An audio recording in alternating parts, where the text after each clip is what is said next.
بسم اللہ الرحمن الرحیم۔ سٹار نیوز سے میں ہوں انصر خان بلوچ۔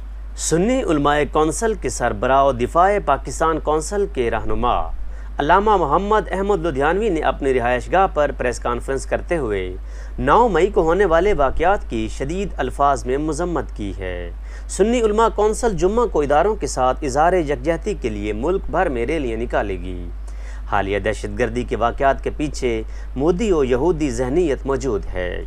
دائیں بازو کی قوتوں اور مذہبی و دینی جماعتوں نے سابقہ ادوار کی طرح اس مشکل ترین موقع پر بھی مثبت کردار ادا کر کے یہ ثابت کر دیا ہے کہ اس ملک اور ملکی اداروں کے ساتھ دینی طبقات ہمیشہ ساتھ کھڑے ہیں۔ آج سے کئی سال قبل دینی جماعتوں کو دیوار سے لگانے اور محب وطن لوگوں کو کالعدم قرار دینے کی پالیسی غلط تھی اور اس فیصلے پر نظر ثانی کی جانی چاہیے۔ پاکستان ہمارا گھر ہے، ہم نے اسی گھر میں رہنا ہے۔ اس گھر کی حفاظت اور محافظوں پر جب بھی مشکل وقت آیا، ہم ملک پاکستان کے استحکام اور تحفظ کے لیے اداروں کے شانہ بشانہ کھڑے ہوں گے۔ انہوں نے کہا کہ سیاست کی آڑ میں پاک فوج کو اور ان کی املاک کو نقصان پہنچانے کی سازش ایک مکمل منصوبہ بندی کا شاخسانہ ہے۔ 9 مئی کے واقعات پاکستان کی سالمیت کے خلاف گھناؤنی سازش ہے۔ ملک کی تاریخ میں پہلی بار ایسا ہوا ہے کہ احتجاج کی آڑ میں فوجی تنصیبات اور پاکستان کی اہم تاریخی جگہوں کو نشانہ بنایا گیا ہے۔ جو کام ملک دشمن قوتیں ایک عرصہ سے کرنا چاہ رہی تھیں لیکن وہ ناکام رہیں، ان دشمنوں کی خواہش کو سیاسی جماعت کے ورکرز نے پورا کر کے ملک کی دنیا میں جگ ہنسائی کروائی ہے۔ سپریم کورٹ ہمارے لیے قابل احترام ہے، لیکن جب ہم دیکھتے ہیں کہ ایک طرف سینکڑوں لوگ جن کے پیارے ان سے لاپتہ کیا گیا ہے، 10 سال گزر گئے لیکن آج تک ان کا نام و نشان تک نہیں ہے، عدالتوں کے دروازے کھٹکھٹانے کے باوجود ان کو انصاف نہیں مل سکا، دوسری جانب ایک فرد کو منٹوں اور گھنٹوں میں ریلیف دیا جا رہا ہے، تو اس سے ہمیں احساس سے محرومی ہوتا ہے۔ پاک فوج کی یادگار شہداء جلانے والے بیرونی ایجنٹ ہیں۔ کور کمانڈر ہاؤس لاہور میں جس میں قائد اعظم محمد علی جناح نے قیام کیا، اسے بھی نظر آتش کر دیا گیا۔ میجر راجہ عزیز بھٹی شہید کی یادگار کے ساتھ لپٹی بیٹی کی سسکیوں اور آہوں بھری تصویر پی ٹی آئی کی سیاست کے منہ پر تمانچہ ہے۔ کرنل شیر خان شہید کارگل کا ہیرو، جس کی بہادری اور دلیری کا اعتراف دشمن نے بھی کیا، جس طرح اس کے مجسمے کا سر قلم کر کے بے حرمتی کی گئی، دل غمگین ہے۔ سیاسی جماعتیں اپنے نظریے اور پروگرام میں جلسے جلوسوں میں کارکنوں کو انتشار سے روکتی ہیں، مگر پی ٹی آئی واحد سیاسی جماعت ہے جس نے انتشار اور تصادم کی تربیت کی ہے۔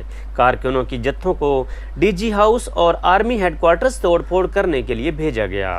پشاور، ملتان، فیصل آباد، لاہور میں آرمی حساس مقامات، سیکیورٹی فورسز کے دفاتر کو منصوبہ بندی کے تحت نشانہ بنایا گیا۔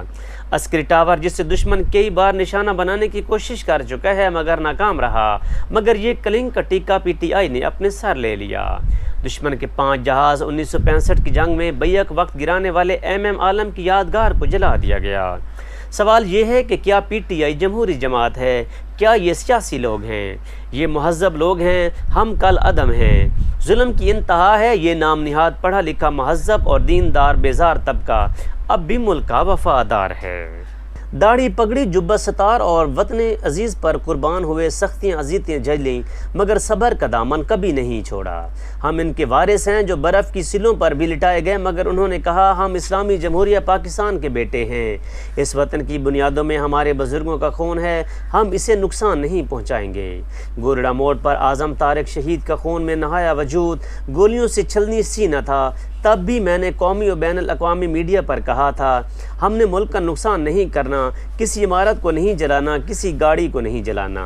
ملتان، سانحہ، رشید آباد دھماکے میں 50 کے قریب جنازے پڑے تھے، تاریخ گواہ ہے کہ کسی ریڑھی والے کا بھی نقصان نہیں ہونے دیا۔ کراچی جیسے شہر جہاں سرحد پر 40-50 گاڑیاں جلا دی جاتی تھیں، مولانا عبدالغفور ندیم کو شہید کیا گیا، ان کے جنازے کے موقع پر لاکھوں افراد جمع تھے۔ ان کو پرامن دیکھ کر اس کے گورنر ڈاکٹر عشرت العباد نے مجھے گورنر ہاؤس بلا کر شکریہ ادا کیا کہ آپ نے پاکستان بالخصوص کراچی کو آگ و خون سے بچا لیا ہے۔ قربانیاں دینے والے، دل بڑا رکھنے والے لوگ اپنے مادر وطن کو تکلیف نہیں دیتے۔ اپنے سیاسی مفادات اور خوف کے غلام اپنے ملک کے اداروں کو داغدار کرتے ہیں، حساس مقامات کو نظر آتش کرتے ہیں۔ یہی مودی اور یہودی سوچ ہے۔ وقت آ گیا ہے قوم ان بیرونی سازش کو پہچانے اور ان کا راستہ روکے۔ دفاع پاکستان کونسل جمعہ کو اداروں کے ساتھ اظہار یکجہتی کے لیے ملک بھر میں ریلیاں نکالے گی۔ پوری قوم باہر نکل کر یہ ثابت کرے گی کہ پورا ملک اپنے محافظوں کے ساتھ شانہ بشانہ کھڑا ہے۔